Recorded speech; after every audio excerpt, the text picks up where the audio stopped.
bohong. Aku hanya memikirkan satu peraturan penting. Kenapa kau lakukan hari ini kalau kau bisa melakukannya besok? Few moments later.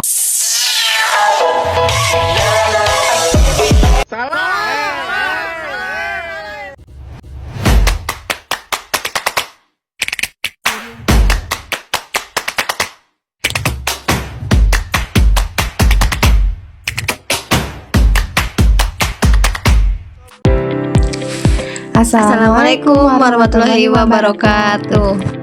Hello everyone, bertemu lagi bersama kami. Kami akan menjelaskan materi yang berjudul Sistem komunikasi dalam organisasi pendidikan. apa yang dimaksud dengan komunikasi dalam pendidikan itu? Komunikasi dalam organisasi pendidikan adalah proses penyampaian pesan, informasi dalam konteks pendidikan. Intinya, pembelajaran merupakan bentuk komunikasi antara pengantar dan penerima pesan yang dapat berupa simbol verbal maupun non-verbal. Komunikasi ini berperan penting dalam memahami dan menjalankan interaksi antara individu dalam dunia pendidikan. Apa aja sih unsur-unsur komunikasi dalam pendidikan? Yang pertama, manusia, yaitu sebagai penyimpan, pengolah, penyaji, dan penerima pesan. Pendidik sebagai komunikator, peserta didik sebagai komunikan atau penerima informasi. Kedua, yaitu materi, bahan ajaran atau informasi yang disampaikan dalam bentuk ide, fakta, makna, dan data oleh komponen lain dalam proses pendidikan. Ketiga, yaitu alat, pembelajaran yang efektif jika menyenangkan, salah satunya didukung alat bantu seperti papan tulis, gambar, film, dan buku.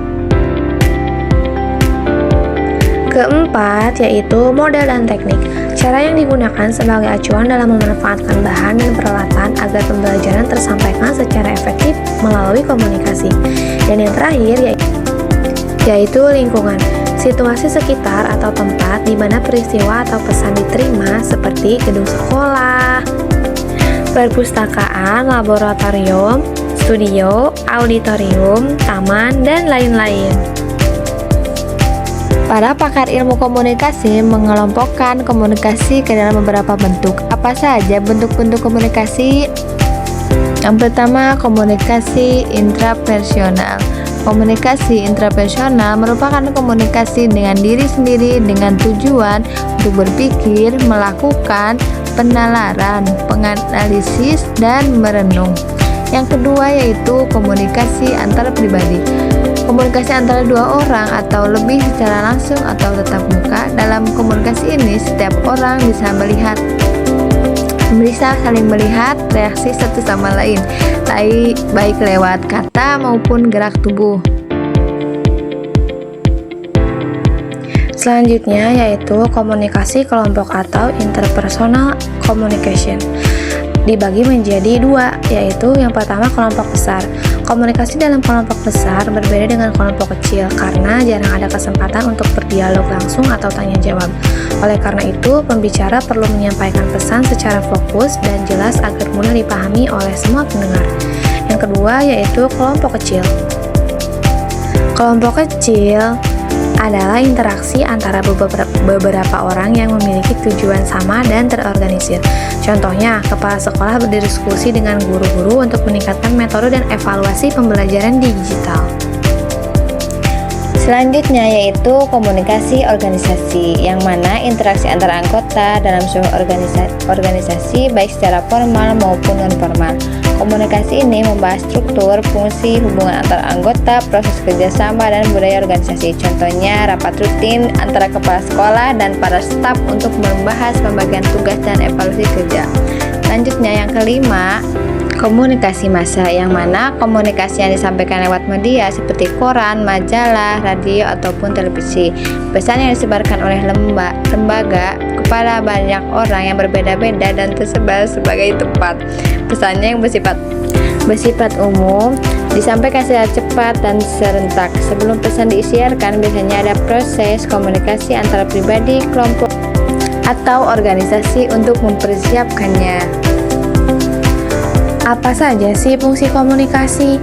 Yang pertama, fungsi informatif.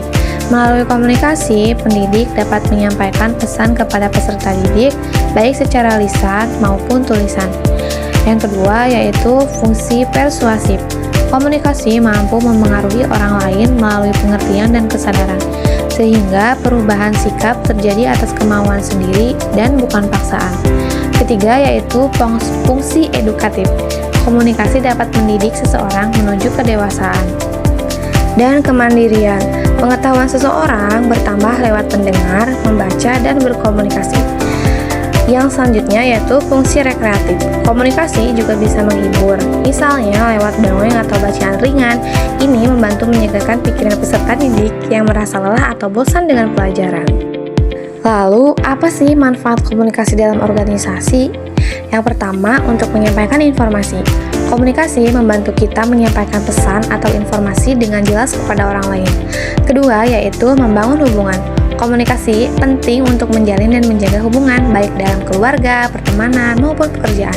Yang ketiga, yaitu mempengaruhi pendapat. Melalui komunikasi, kita bisa membentuk cara berpikir dan sikap seseorang terhadap suatu hal. Yang keempat, yaitu koordinasi dan kerjasama. Komunikasi memudahkan kerjasama dan koordinasi antar anggota dalam suatu organisasi. Yang selanjutnya yaitu menyelesaikan masalah. Komunikasi yang baik membantu kita mencari dan menemukan solusi atas masalah yang kita hadapi. Bagaimana proses komunikasi dalam pembelajaran? Yaitu pengiriman pesan. Guru menyampaikan materi, instruksi, atau pertanyaan kepada peserta didik. Lalu pesan, informasi yang disampaikan berupa pelajaran, nasihat, dan arahan. Dan media komunikasi. Media komunikasi untuk menyampaikan pesan seperti suara, tulisan di papan tulis, proyektor, atau bahasa tubuh. Selanjutnya penerima pesan, yang mana peserta didik menerima dan mencoba memahami pesan yang diberikan oleh pendidik. Lalu gangguan, hambatan dalam komunikasi seperti suara bising, siswa tidak fokus, atau alat tidak berfungsi. Lalu, prinsip komunikasi dalam keilmuan dan keislaman. Yang pertama yaitu, jika tidak bisa berkata yang baik dan bermanfaat, lebih baik diam. Kedua yaitu, selalu berkata jujur saat menyampaikan informasi dan hindari hoaks juga fitnah. Ketiga, gunakan kata-kata yang mudah dimengerti dan langsung ke inti pembicaraan. Keempat, yaitu sampaikanlah hal yang positif, berbicara untuk menyebarkan kebaikan. Kelima, yaitu gunakan komunikasi untuk memperkuat hubungan antar sesama. Moderasi beragama adalah sikap beragama yang adil, seimbang, dan taat konstitusi demi menjaga keharmonisan dalam masyarakat yang beragam. Komunikasi yang efektif mendukung nilai-nilai moderasi seperti toleransi, keadilan, keseimbangan, musyawarah, dan kebangsaan. Kesimpulan, komunikasi adalah inti dari interaksi dalam organisasi pendidikan dan menjadi kunci keberhasilan proses belajar mengajar. Komunikasi melibatkan unsur penting seperti guru, siswa, media, dan lingkungan.